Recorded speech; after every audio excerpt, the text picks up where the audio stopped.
Welcome to Spooky History.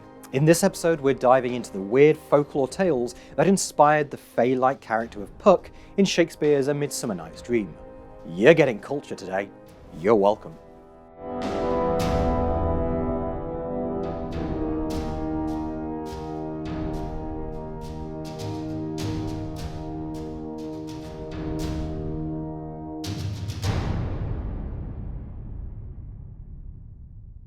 Puck from Midsummer Night's Dream is one of Shakespeare's most memorable characters. The otherworldly, mischievous sprite is well known for his lust for life and penchant for pucking things up. What is perhaps less known is the real-life inspirations for Puck, aka Robin Goodfellow. Along with Shakespeare's other fairy folk, including the far more ethereal and otherworldly figures of Titania, Oberon and Ariel, Puck gives us a glimpse into the mysterious world of the other. A large concern with the Elizabethans and Jacobeans, and an enduring feature of belief among communities all over the world. Shakespeare allegedly got his ideas from the tales of the Pooka of southeast Wales. One of the stories goes that a young servant girl called Blodwen, which means white flower, and itself comes from the name of an otherworldly character from the Mabinogi, Blodawyd, or flower face, who got turned into an owl. Blodwen was fed up of doing her chores and asked the Pooka to come and help. He immediately sprang to work and did all of them in no time at all. He even did all the spinning, though he did not manage to turn any straw into gold. That's another story. Only asking for a little milk and bread in return.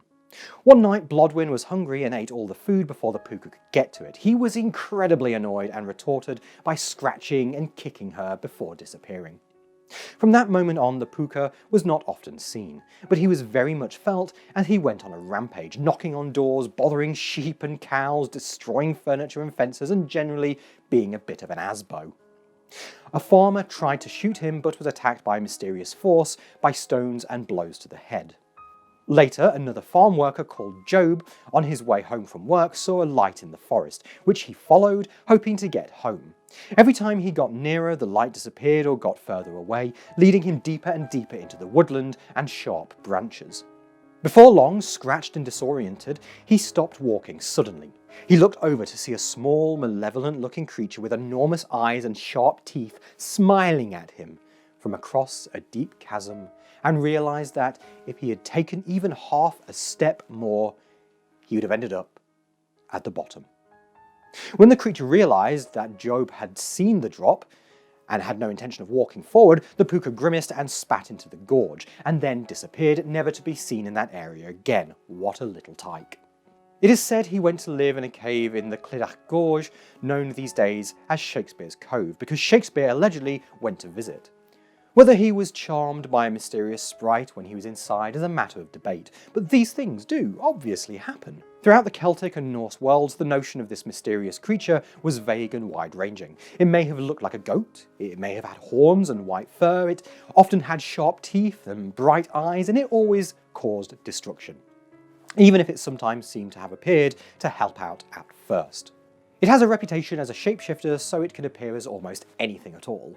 In Ireland, the Pooka can be defeated if a traveller wears sharp spurs. If an abduction is in progress, a kick to the creature's shin will help you escape. Like with most people, I imagine. A young boy is said to have encountered such a sprite on his way home and asked the Pooka if he could ride on his back. The Pooka seemed interested at first, but asked if the boy had anything sharp on his person. The boy admitted he had spurs, and the Pooka very wisely said that, in that case, no, he would prefer the boy did not ride him. This is a solution that could probably help in a number of circumstances, but may also provoke more problems. Cornish piskies, Rumpelstiltskin, the fair folk, the fairies, they all have a reputation for abduction and gaslighting. The reason they are even called the fair folk is that ancient people did not want to antagonize them. Nowadays, the same things keep happening, but people tend to attribute these events to aliens, poltergeist, the devil, or religious visions. Be wary, be alert. If you are travelling on a dark road after a night out and a stranger approaches, don't try to ride their back, unless you have sharp boots. In fact, just don't even try riding strangers on dark roads unless you have some sort of protection. I hope you enjoyed that episode of Spooky History. You can find us on most social media at SpookyHistShow and make donations to support us at paypal.me/noisyghostend. If you have suggestions for future episodes, leave them in the comments. Thanks for watching, and please do have nightmares. Goodbye.